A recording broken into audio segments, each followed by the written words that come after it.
El apóstol Pablo le va a mostrar el corazón que él tenía para Timoteo, cómo lo amaba, lo que él deseaba de Timoteo. También comparte algo de su vida.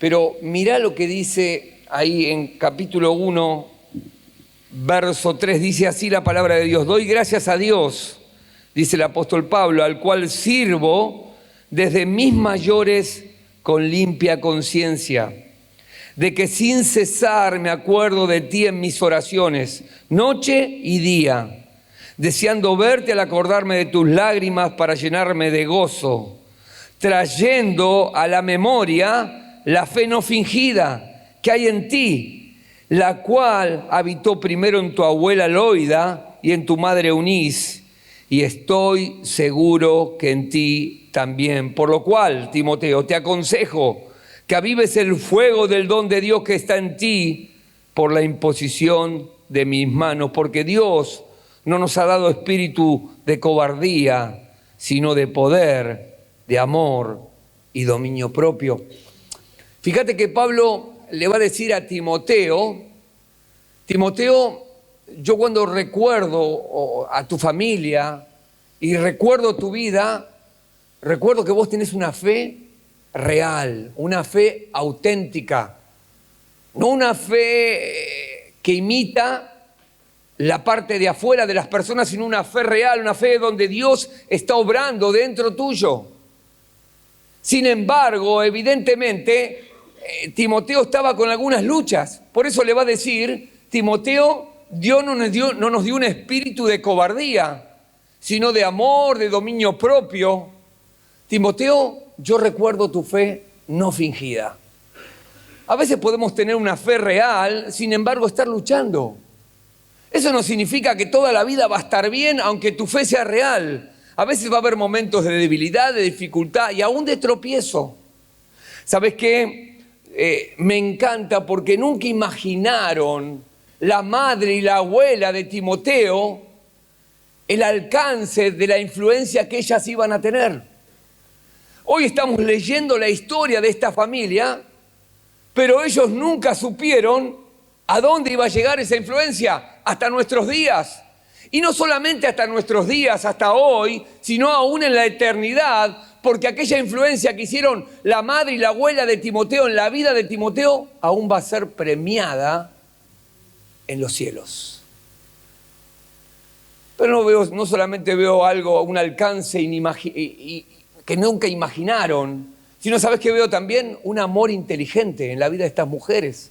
¿Por qué un amor inteligente? Muchas veces pensamos que lo mejor que le podemos dar a nuestros hijos es un buen pasar económico, dejarle una buena casa, un buen auto. Sin embargo, ellas no le dejaron nada de eso a Timoteo. Le dejaron lo más importante, la influencia de seguir a Cristo, de amar a Dios, de amar a Dios. Una fe no fingida, es una fe auténtica. A veces vivimos de apariencia, vivimos de engaño. Fingir la fe, escucha bien, fingir la fe es vivir en una pretensión religiosa falsa. Mostramos muchas veces que estamos llenos de Dios, pero tenemos amargura, tenemos odio en nuestro corazón, tenemos rencor, nos interesan solo nuestras cosas, nuestros intereses propios, buscamos lo nuestro. Una fe no fingida no se caracteriza por lo que hago, sino por lo que soy. Una fe no fingida no se caracteriza por lo que hago, sino por lo que soy. Y lo vamos a ver a través de la Escritura, que esto es real. ¿Sabes qué? Yo puedo ver ejemplos de personas que vivieron una fe fingida. Y ahora vamos a verlo. Pero muchas veces decimos que amamos a Dios, pero no amamos a los que están a nuestro lado. Nuestras acciones muestran cuánto nos amamos a nosotros mismos. Servimos con motivaciones egoístas para nuestro propio ego, para conseguir cosas para nuestra vida. Podemos, fingir nuestra fe con palabras, a veces con gestos y acciones. A veces cuando, por ejemplo, nos preguntan, ¿cómo estás? Y nuestra respuesta es inmediata, 10 puntos. Pero nuestro corazón no está bien. Porque no nos abrimos a una realidad, no contamos, porque quizás si nos abrimos a la realidad de lo que estamos viviendo, pensamos, bueno, pero si cuento se van a enterar todo, ¿y qué van a pensar de mí? Claro, y ahí donde me cierro y no puedo ser ayudado para poder dejar de vivir esa vida de fingimiento. Y yo rápidamente en esta mañana quiero mostrarte esa fe fingida, escucha bien, en un discípulo, en un matrimonio, en una iglesia y en una persona que parecía creyente y no lo era. Te vuelvo a repetir, quiero mostrarte esta fe no fingida, esta fe fingida en 4 personas o 4 ejemplos. Un discípulo, el grupo de los íntimos del Señor, un matrimonio, una iglesia y también una persona que parecía, pero no era. El primer ejemplo. ¿Sabes cuál es el primer ejemplo de una vida fingida? Fue la vida de Judas. Fue la vida de Judas. Mira, vamos a leer ahí en Mateo capítulo 26. Mateo capítulo 26, versos 48 y 49. Dice así la palabra de Dios. Dice, mientras todavía hablaba, vino Judas. Y fíjate que acá hace énfasis, uno de los 12. Con él mucha gente con espadas y palos de parte de los principales sacerdotes y de los ancianos del pueblo. Y el que le entregaba les había dado señal diciendo, al que yo besare, a ese prenderle. Y enseguida se acercó a Jesús y dijo, salve maestro, y le besó. Y Jesús le dijo, amigo, ¿a qué vienes? Entonces se acercaron y echaron manos y prendieron a Jesús. Fíjate, no solamente Mateo 26, vamos a leer ahí también en Juan capítulo 12, Juan 12, verso 5 y 6, dice, pero dijo esto, vamos a leer del 5, ¿y por qué no fue este perfume? Sabemos el contexto de lo que está hablando. María derrama ante los pies del Señor Jesús un perfume de nardo puro de un gran precio en muestra de adoración hacia el Señor, y de repente Judas ve esa escena y mira lo que dice. Y dijo uno de sus discípulos, vuelve a mencionar, antes dijo uno de los 12, ahora ya lo dice uno de sus discípulos, alguien que seguía a Jesús o que parecía que seguía a Cristo. Lo seguía en forma quizás caminando detrás, pero su corazón lejos de él. ¿No te hace recordar esto un poco al pueblo de Israel? Que el pueblo de Israel quizás decía y manifestaba con su boca que Jesús, que Dios era el Dios de ellos. Sin embargo, su corazón estaba lejos de él. Muchos, escucha bien, alguien dijo esto, el cristiano cuando más miente es cuando canta. Porque muchas veces canta lo que no vive, porque le decimos, Señor, acá está mi vida dispuesta a seguirte donde sea. Sin embargo, cuando viene el primer momento de dificultad en la vida, ahí nos olvidamos del compromiso que hicimos con el Señor y queremos volver para atrás. Ahí nos olvidamos, claro, cuando nos faltan, cuando empezamos a tener necesidades para suplir, valga la redundancia, nuestras necesidades básicas, empezamos a dudar de la provisión de Dios. Y ahí nuestro corazón empieza a amargarse y a decir, pero ¿no era mejor donde estábamos antes que donde estamos hoy? Y nos olvidamos de la promesa, nos olvidamos de lo que cantamos, nos olvidamos de lo que un día le dijimos al Señor, Señor, acá está mi vida, haz lo que quieras. Pero, ¿sabes qué? Es increíble la vida de Judas. Dice ahí el mismo versículo, dice, pero dijo, versículo 5, dice, porque Simón, el que le había de entregar, ¿por qué no fue este perfume vendido por 300 denarios y dado a los pobres? Y mirá lo que dice Juan, que ya le había sacado la ficha a Judas. Dice, pero dijo esto no porque se cuidara de los pobres, sino porque era ladrón y teniendo la bolsa sustraía de lo que se echaba en ella. Ahora uno lo ve a Judas y dice, era Judas. Pero yo me siento identificado en muchas cosas. Nadie le pone a su hijo por nombre Judas, porque el apodo es, este es un Judas, como diciendo, es terrible. Pero creo que Judas tenía, uno puede tener alguna cualidad de Judas, pero Judas era psicópata. Tenía una mente tremenda, si vos te pones a analizar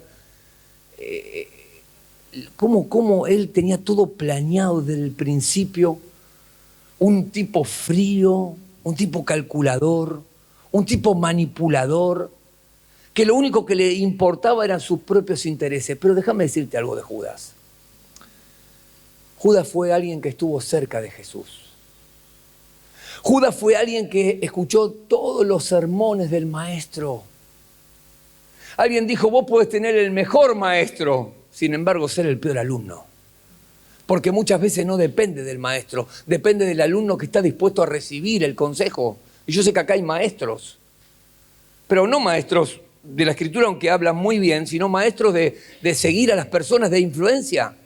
Y vos tenés acá una oportunidad increíble que no la tienen otras iglesias, de exponer tu corazón y tu vida a ser influenciado para después vos influenciar a otros. Ese es el ciclo que se tiene que cumplir, Si vos querés ver si estás creciendo, bueno, si fuiste influenciado y vos estás influenciando a otro, ese es el ciclo. Ahora, Judas estuvo en todos los mensajes de Jesús. Escucha bien lo que era Judas. No solamente estuvo en todos los mensajes de Jesús, sino ¿sabés qué era Judas también? Alguien que tenía un ministerio, una responsabilidad. ¿Sabés que para los judíos y para esa cultura, el dinero, aún hoy, aún hoy, tengo un amigo judío que es el socio de mi hermano, y quiero decirte que es increíble la vida de ese hombre. Yo no quiero elegir esa vida para mí. Tiene para venirse en el avión privado. Vive en Tel Aviv, ahora se fue a Tel Aviv, está en Tel Aviv. Y está ahí mirando, manda video cómo pasan los misiles. Pero teniendo todo el dinero, ¿sabes qué hace? Se queda todo el día en la empresa ahí en un galpón porque no quiere perder un centavo.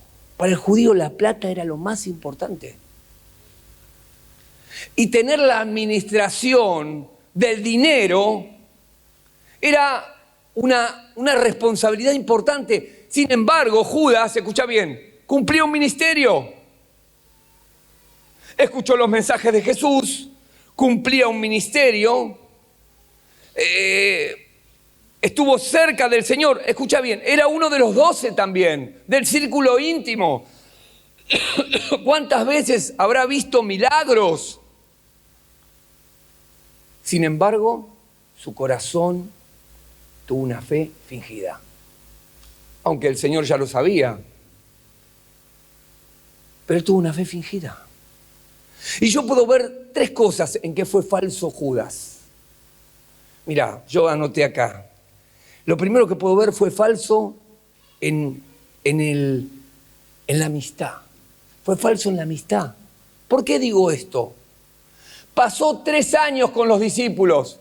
En 3 años, evidentemente, algo tu corazón se tiene que impregnar de una relación cuando vos compartís día y noche con ellos. Algo tiene que suceder en tu corazón. Sin embargo, a Judas no le importó nada. Fue falso en sus amistades. ¿Y en qué? ¿Por qué digo que fue falso en sus relaciones, en sus amistades, con sus vínculos? Porque como si era poco, ¿sabés qué hizo? Se acerca al Señor Jesús cuando lo entrega. ¿Y sabés cómo lo entrega? Con un beso. Con un beso. Y yo pensaba en mí. ¿Cuántas veces saludo a mi hermano que está en la iglesia, pero mi corazón está diciendo, a este no lo aguanto más? Judas. ¿Cuántas veces saludo a mi hermano que está ahí en un ministerio y yo estoy deseando lo que él tiene? Judas. ¿Te das cuenta que Judas no es Judas solamente, que yo puedo tener el corazón de Judas? Y lo único que hace eso, ¿sabes qué es? Es dañar mi vida y daña la iglesia de Dios también. Porque la orden de Dios es que nos amemos los unos a los otros. Escucha bien, yo puedo tener diferencias con vos, de visión, cómo hacer el ministerio, pero de ahí a que te odie, ya eso es pecado. Ya eso está mal. Tengo diferencias con un montón de mi iglesia, que no estoy de acuerdo con un montón de cosas que ellos piensan, yo lo haría de esta manera, pero eso no me da a mí licencia para yo odiarlos, o querer hacerles daño, o planear algo para que les vaya mal, o que si caen, diga después, wow, cayó, qué bueno. Horrible. Era falso en sus amistades, en sus relaciones, en sus vínculos. 3 años pasó con ellos, no le importó nada. Hermano, amigo que estás acá en esta noche, el mejor lugar para hacer amistades, ¿sabes cuál es? Es este. Es este. Yo siempre digo que yo mis amigos del pasado no tengo. No tengo amigos del pasado. Mis amigos están en la iglesia, están en la obra de Dios. Ellos son mis amigos con quien comparto tiempo, con quien me siento a comer, con quien hablo. Y las cosas que hablamos tienen que ver con el Señor y su obra y con la familia y cómo poder crecer y seguir avanzando en esta vida. ¿Cuáles son tus amistades, tus relaciones? Judas no entendió lo que es ser amigo, Sin embargo, me encanta Jesús. Porque Jesús le dice, amigo, ¿a qué vienes? Y no solamente me encanta Jesús, porque cuando Judas pensaba en sí mismo y en su propio ego y en su propio bienestar y en su propio placer y vivir para sus propios deseos, de repente Jesús piensa en sus discípulos. Cuando viene toda la guardia para arrestarle, dice que él se adelanta para que no le hagan daño a sus discípulos. Y como si esto fuera poco, lo trató a Judas de una manera cordial. ¿Te das cuenta que no importa cómo te traten? Que acá lo que importa es cómo vos tratás a los demás. A veces decimos, bueno, pero el otro mirá cómo está bien, como sea el otro, puede ser como sea. Pero acá la responsabilidad es mía, yo no tengo que ver lo que hace el otro, yo tengo que mirar lo que hago yo. ¿Y cómo me cuesta lo que te estoy predicando? Porque yo tengo que salir de acá, volver y tengo que vivirlo ahora. Y eso es lo más difícil. Lo más fácil es predicar. Lo más difícil es vivir. Era falso en sus amistades. Pero ¿sabes en qué era falso también? En su administración. ¿Y por qué digo su administración? En su ministerio. Él fue falso. Él tenía una responsabilidad. El ministerio trae responsabilidades, querido. No es vivir. A veces yo veo personas que están en el ministerio. Ay, llegó, bueno, vení, predicá. Ay, vino, bueno, tocá. Ah, bueno, cantá, dirigí. Y no es así, es un proceso. Porque el ministerio tiene responsabilidad. Y Judas no entendió que él lo tenía que hacer con integridad. Con integridad.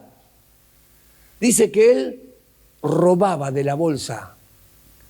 Cuando él tenía que administrar esos bienes y ser de bendición, quizás para la obra. Ahora, me imagino esa bolsa, no tendría un mango, porque los discípulos no tenían un mango.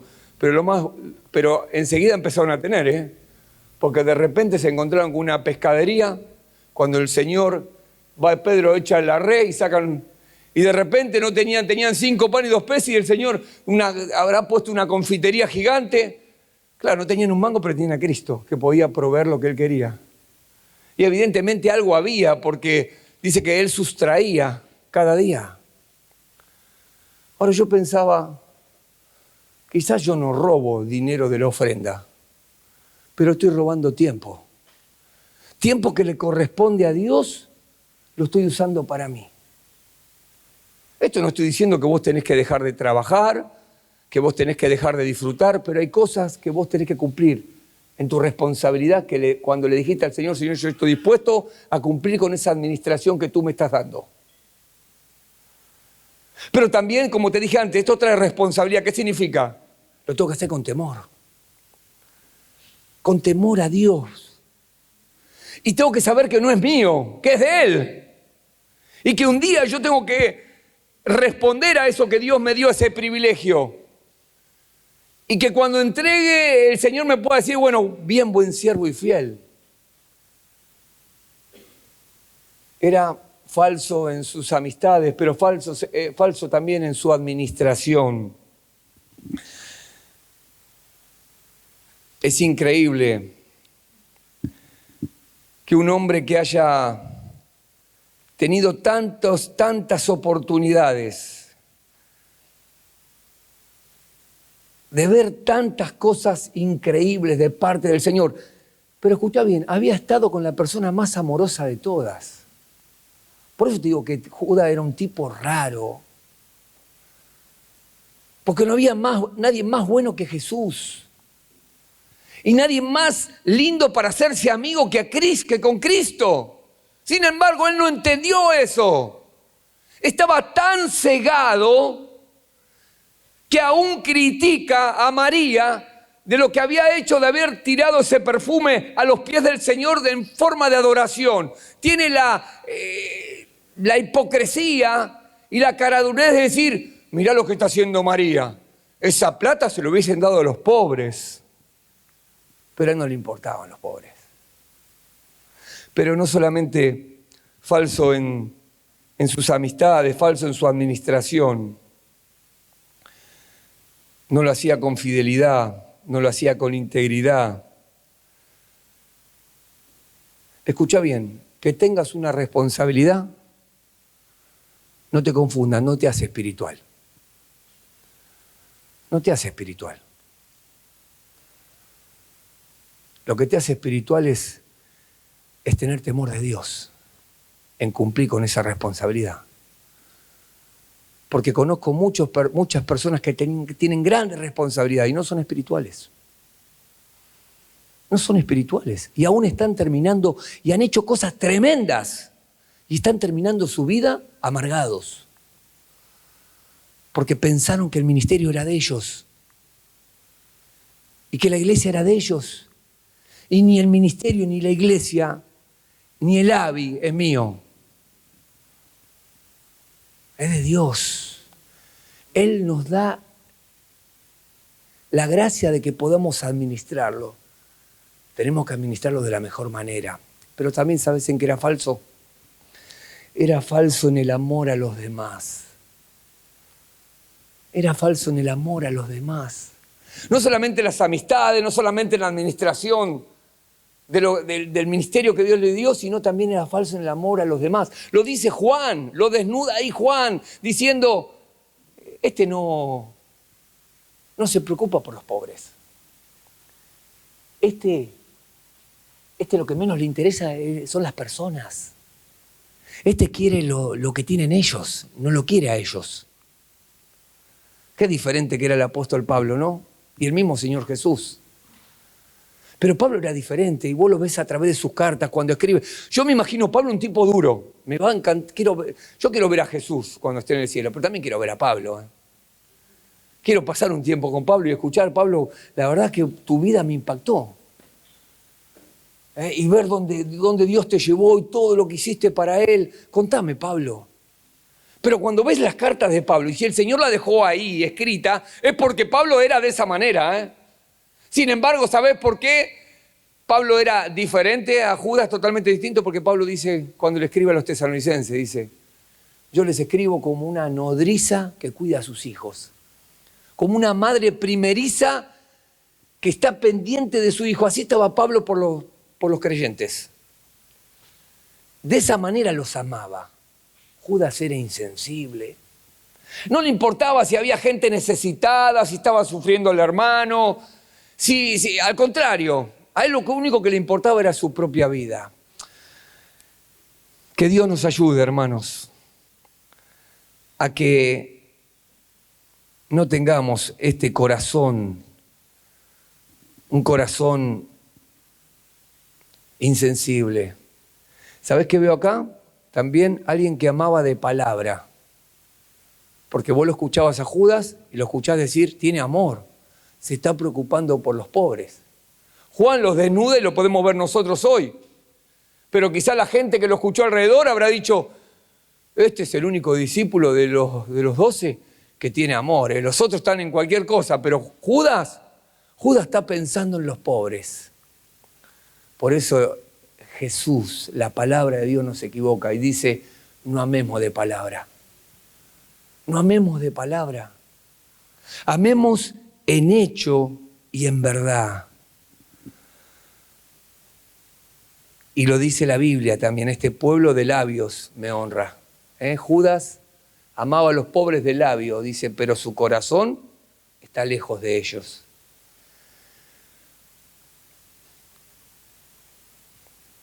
No lo quería ellos, quería lo de ellos. Tenía apariencia externa con pecados secretos. Aparentaba una persona amorosa, pero tenía un pecado de avaricia tremendo en el corazón. Para Judas, escucha bien, Jesús no valía nada. Para Judas, Jesús no valía nada. Y yo me hice esta pregunta, ¿cuánto vale Jesús para mí? ¿Cuánto estoy dispuesto a dar por Él? Cuando para Él yo valgo mucho. ¿Sabes por qué valgo mucho? Porque estuvo dispuesto a ir a la cruz.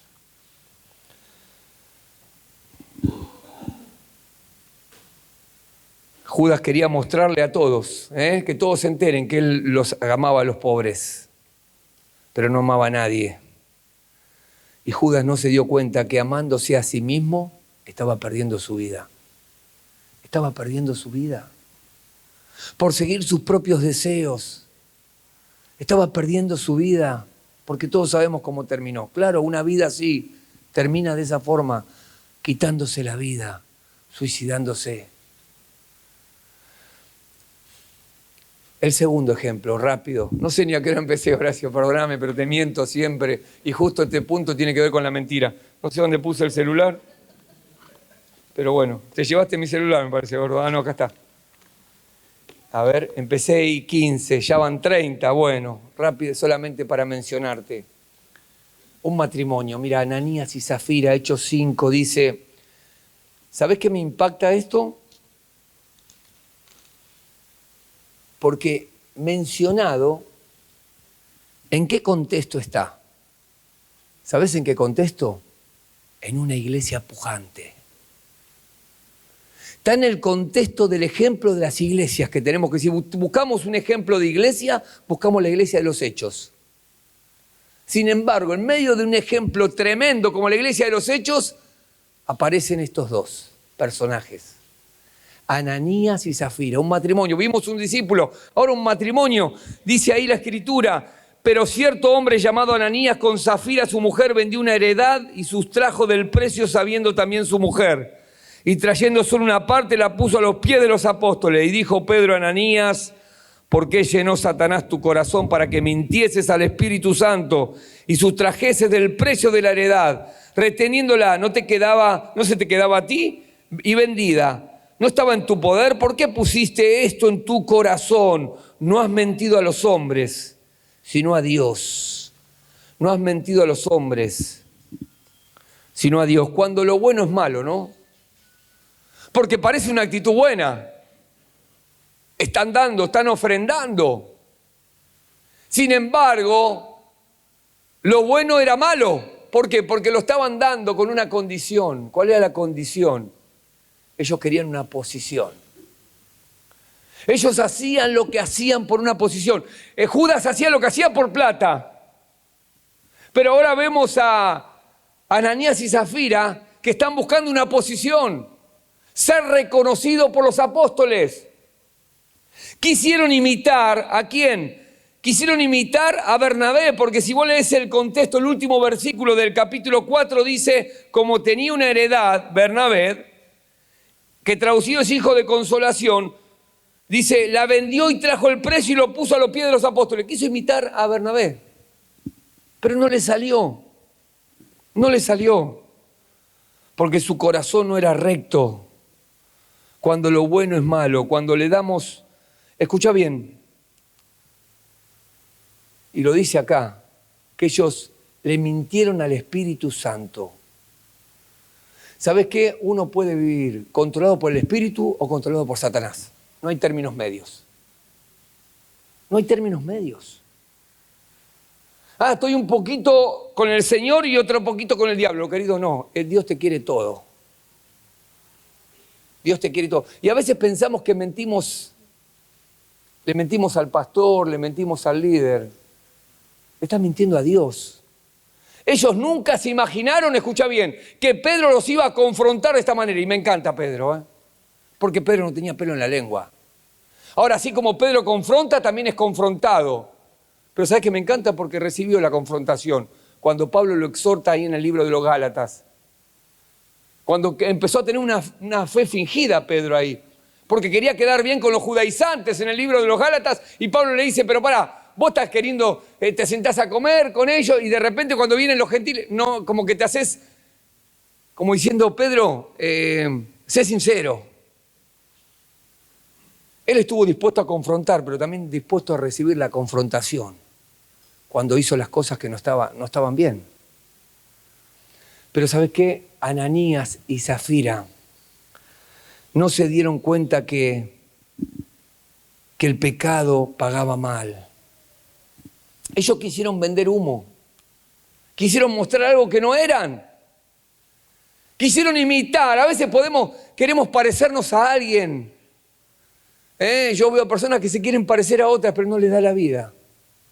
No les da la vida. ¿Sabes por qué no les da la vida? Porque no están dispuestos a rendirlo todo.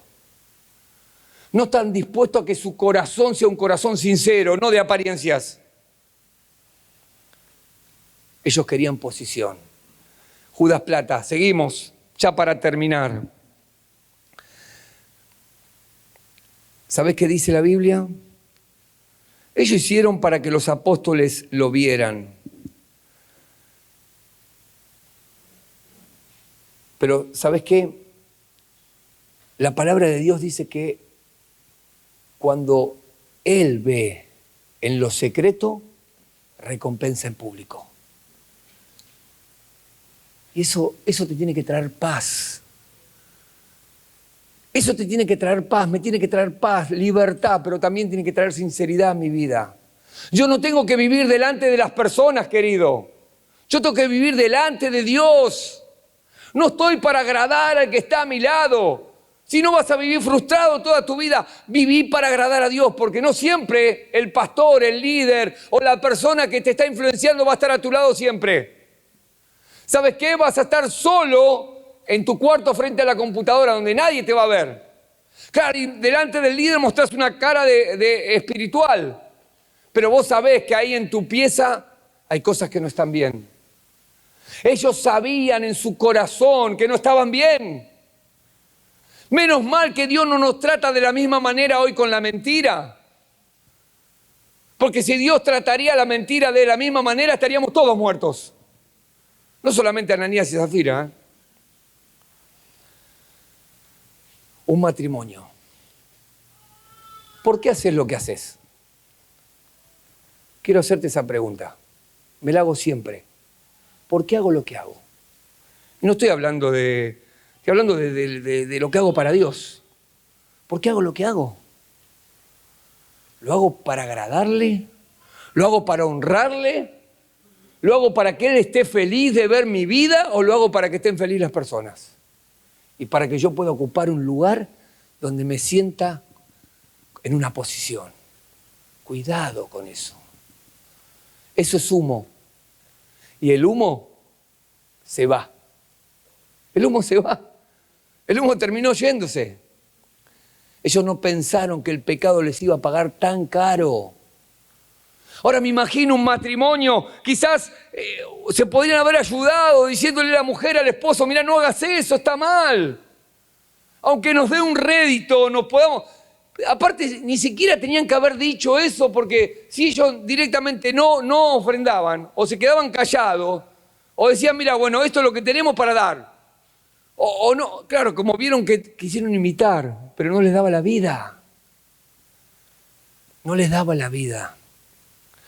Que Dios nos ayude a vivir delante de Dios. Alguien dijo así, ¿quién sos cuando nadie te ve? Eso es ser santo. Y quiero decirte que me cuesta. Como te dije al principio, si pasaría una película de cada uno, seguramente diríamos, no pase en mi película. Porque hay cosas que me avergüenzan. Hay cosas que me avergüenzan.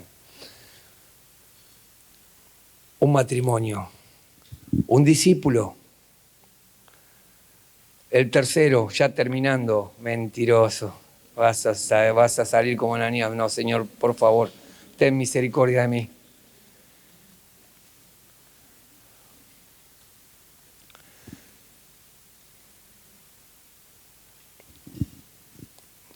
La iglesia de Sardis. Apocalipsis 3, no lo busques, solamente es una mención. Escucha bien, ¿sabés quién era la iglesia de Sardis?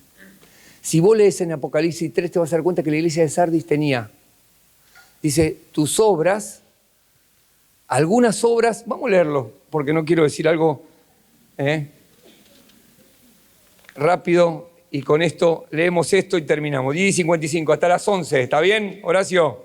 No te enojes, papá. Escribe el ángel de la iglesia en Sardis, el que tiene los 7 espíritus de Dios, las 7 estrellas, dice esto: yo conozco tus obras, que tienen nombre de que vives, muestras que tienes una fe real, pero estás muerto, le dice el Señor.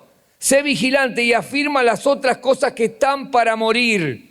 O sea que escucha bien, había oportunidad todavía, no estaba muerto del todo. Había cosas que él podía restaurar en su vida. Había cosas que estaban mal, pero había otras que estaban bien. Por eso dice, afirma las cosas que todavía no han muerto. Pero mira lo que dice ahí. Dice, porque no he hallado tus obras perfectas delante de Dios. ¿Sabes qué? Tenían obras. Y si lo traducimos al lenguaje eclesiástico, ¿cómo se puede traducir obras? Tenían ministerio, tenían misión, tenían provisión. La ciudad era una ciudad rica. Ahí donde se empezaron a acuñar las primeras monedas, ahí empezó el dinero en esa ciudad. Ellos se sentían con vida y decían, y no solamente ellos, los que estaban alrededor, ¿sabes qué decían? Esta iglesia es una iglesia viva. Y los mismos de adentro se creían esa mentira, se autoengañaban, diciendo tenemos vida. Y sin embargo, ahí aparece el que mira con el microscópico, que puede ver lo que está dentro. El Señor le dice, no tienes vida, estás muerto. Necesitas arrepentirte. ¿Y cuál era el problema? El problema era que tenían obras, pero el problema era la actitud como hacían sus obras. Porque dices, tus obras no fueron perfectas. Y hay una advertencia, arrepentite porque si no voy a venir como ladrón. Y ahí quizás podemos pensar en la venida de Cristo, querido. Cristo viene, ¿cómo me va a encontrar cuando venga? ¿Cómo me va a encontrar cuando venga? ¿O pensás que todo lo que está pasando en Jerusalén es casualidad? No, querido, está en la Biblia y Cristo viene pronto, aunque algunos dicen, como algunos la tienen por tardanza, la venida del Señor. Dice, Él es paciente, Él está esperando. No quiere que ninguno perezca, que todos se arrepientan, pero ¿cómo se van a arrepentir si yo no hago obras pero perfectas? ¿Qué significa perfectas? De corazón. Las hago como para el Señor y no para los hombres. No importa, mira, a veces yo puedo ver en Judas que no importa lo que yo digo. Porque él decía con su boca que amaba a Dios, que amaba a los pobres. No importa lo que yo digo. Lo importante es lo que Dios y otros ven. Puedo ver en Sardis, no importa lo que otros ven. Porque ¿qué veían? Una iglesia pujante. Lo importante es lo que Dios ve. Porque Dios ve muerta. Y Dios no mira como mira el hombre, ¿eh? Porque el hombre, ¿sabes cómo mira? Mira así. No, este no es. Y claro, y van trayendo personas altas, rubias, grandes, y de repente Samuel le dice, no, es el chiquitito que está en el fondo. A ese quiere Dios, para ungirlo como rey. Porque Dios no mira como mira el hombre, Dios no mira el parecer, Dios mira el corazón. Y Dios miró el corazón de Sardis. No miró toda la fachada, el templo hermoso, los ministerios que todos funcionaban, las reuniones llenas, sino claro, obviamente que El crecimiento tiene que ver con la cantidad, pero también tiene que ver con la calidad. De eso está hablando, de calidad. Pero le da una advertencia. Arrepentite, le dice. Y arrepentir no es remordimiento, no es llorar. Es cambiar. Es cambiar y decir, bueno, hasta acá llegué, cambio, termino. En esta, ya dije 4 veces. ¿Lo están filmando, no? ¿Sí o no? Ok. El último ejemplo, Hechos capítulo 8. Un hombre, escucha, ¿sabes qué me encanta? Porque acá vamos a enfocarnos en la vida de Simón. Pero, ¿sabes?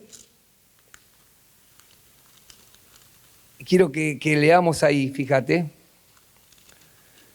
Hechos 8 dice, pero vamos a leer desde el versículo 4, dice, pero los que fueron esparcidos iban por todas partes anunciando el evangelio. Entonces Felipe, descendiendo a la ciudad de Samaria, les predicaba a Cristo.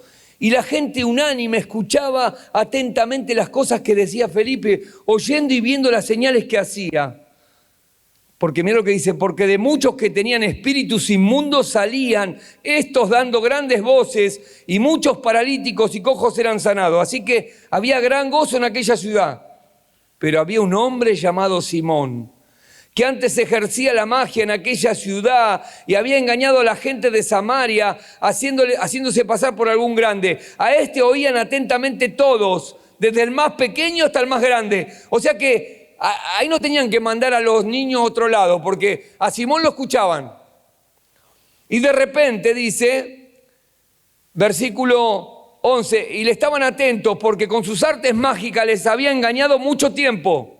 Pero cuando creyeron a Felipe que anunciaba el evangelio del reino de Dios, el nombre de Jesucristo, y se bautizaban hombres y mujeres, también creyó Simón mismo. Y habiéndose bautizado estaba siempre con Felipe, viendo las señales y grandes milagros que hacía. Cuando los apóstoles que estaban en Jerusalén oyeron esto, fueron para allá y enviaron a Pedro y a Juan, y cuando habiendo venido oraron por ellos para que recibiesen el Espíritu Santo, porque aún no había descendido sobre ellos. Entonces le ponían las manos y recibían el Espíritu Santo. Y cuando vio Simón que por la imposición de las manos de los apóstoles le daban el Espíritu Santo, fíjate lo que sucedió. Entonces, diciendo, dame también a mí este poder, para que cualquiera a quien yo impusiese las manos reciba el Espíritu Santo. Qué confundido estaba.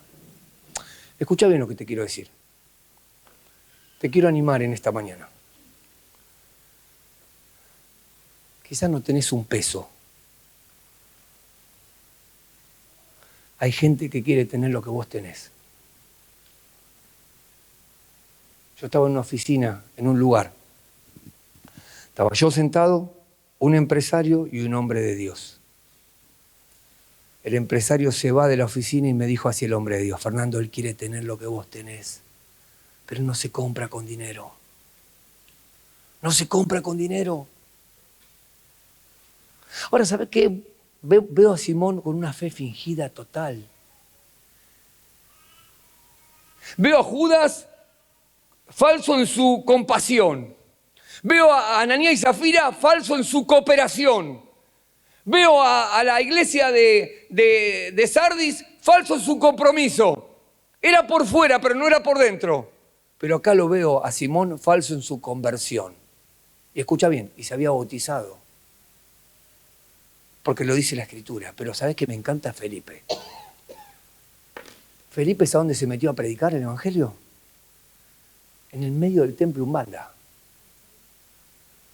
A veces tenemos miedo de predicarlo, no, pero ¿cómo voy a predicar ahí? El otro día, vamos a tal lugar, no voy porque tengo miedo, Fernando. Pero hermano, ¿qué miedo? Si mayor es el que está en nosotros que el que está en el mundo. Lo dice la palabra de Dios, ¿lo crees? Podés tener miedo, pero confía en aquel que dijo, no tengas miedo a lo que mata en el cuerpo, sino tenés temor de mí. Me encanta Felipe, porque Felipe se metió en el medio del lugar. Y sabe que Pedro lo confronta a este Simón y le dice, estás en prisión. Estás en oscuridad, Simón. Espero que te arrepientas y encuentres el perdón. Falso en su conversión. Pensó que era, pero no era. Y yo te quiero hacer una pregunta en esta mañana. Quizás, no sé si te bautizaste, pero los hombres nos podemos equivocar. Pero ¿sabés lo que sé? Es que si un día te arrepentiste de tus pecados, hay cambios. Hay cambios. Alguien dijo una vez, aquel se arrepintió de sus pecados. Muy bien. ¿Y dónde está? Y está emborrachándose en la esquina. ¿De qué se arrepintió? ¿De qué se arrepintió? Aquel se arrepintió de sus pecados. ¿Pero dónde está? Está en el casino apostando. ¿De qué se arrepintió? No sea que quizás te criaste en un hogar cristiano, naciste en un hogar cristiano, creciste en un hogar cristiano y crees que sos cristiano. Alguien hizo un chiste de esta forma, dijo, vos podés nacer en un garage y no sos auto. Por eso es importante que mires para adentro, querido, que te hagas una mirada interior y que te hagas esta pregunta, si te toca morir hoy, ¿dónde vas a pasar tu eternidad? Yo quiero decirte que Cristo murió en la cruz, no para que vos hagas obras para salvarte. Cristo murió en la cruz porque vos no podías hacer obras para salvarte, porque tus obras son trapos de inmundicia para Dios. Ni la religión te puede perdonar, pero sí Jesús. Y en esta mañana podés venir a Cristo. Y fíjate que la fe de Timoteo fue una fe de él. Aunque fue influenciado por su madre y su abuela, fue una fe personal. Porque Pablo le dice, esa fe ahora habita en ti también. Es personal. No es por ser hijo de tal o venir de tal lugar, sino que la salvación es personal. Por eso te quiero invitar en esta mañana a que no te vayas de este lugar como entraste, sino que Dios pueda empezar a restaurar tu vida. ¿Y sabes cómo la restaura? Cuando Cristo entra en tu corazón, ahí comienza el cambio. Un día restauró mi vida, a la noche te voy a contar algo de eso. El día que me salvó, aquel 23 de septiembre en una esquina tirado, me encontró perdido. Estaba roto y fui perdonado. Y vos en esta mañana también podés ser perdonado. Si todavía sentís culpa y vergüenza, si te sentís que estás en prisión de maldad, hoy podés venir a Cristo y ser libre. Yo te invito a cerrar tus ojos ahí donde estás. Y que le digas a Dios así, ahí en el silencio de tu corazón. Decirle, Jesús, siento que estoy en prisión todavía. Líbrame. Líbrame. Señor, creo que moriste en la cruz por mí, sálvame. Perdona todos mis pecados porque creo que tú eres el único que me puede perdonar, Señor Jesús. Límpiame con tu sangre. Dame en esta mañana la vida eterna, Jesucristo. Lo creo que tú venciste la muerte, que resucitaste, creo en ese evangelio. Señor, sálvame en esta mañana. Decíselo con todo el corazón, sálvame en esta mañana. Estamos todos con los ojos cerrados, nadie está mirando. Pero si oraste a Dios así conmigo, diciéndole, Cristo, sálvame en esta mañana, me gustaría poder dar gracias a Dios por vos. Ahí donde estás sentado o sentada, nadie está mirando, solamente yo, que me lo indiques levantando la mano y diciendo, yo le dije a Cristo hoy que entre en mi corazón, que me dé la vida eterna. Levanta la mano bien alto. ¿Quién lo hizo? Gracias a Dios, gracias a Dios, gracias a Dios, gracias a Dios, gracias a Dios, gracias a Dios. Muy bien, gracias a Dios, maestro.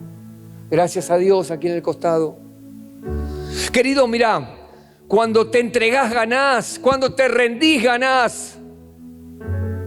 No luches más con Dios. Hoy es el día de salvación. ¿Sabes por qué dice hoy? Porque quizás mañana no haya oportunidad para vos.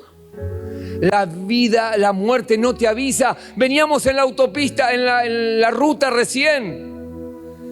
Y había un auto parado en el costado de la ruta y un joven gritando, Un médico se está muriendo. Nosotros no sabíamos qué hacer. Queríamos parar, pero no teníamos forma de ayudarle. Porque había un sentimiento de querer parar. Pero ellos necesitaban un médico para poder salvar esa vida. Querido, el infierno va a ser un lugar cruel, horrible. Por eso Jesucristo murió en la cruz para salvarte. Pero no esperes estar en el último momento, es ahora el día de salvación. ¿Hay alguien más que le dice a Cristo, sálvame? Levanta tu mano bien alto. Gracias a Dios. Amén.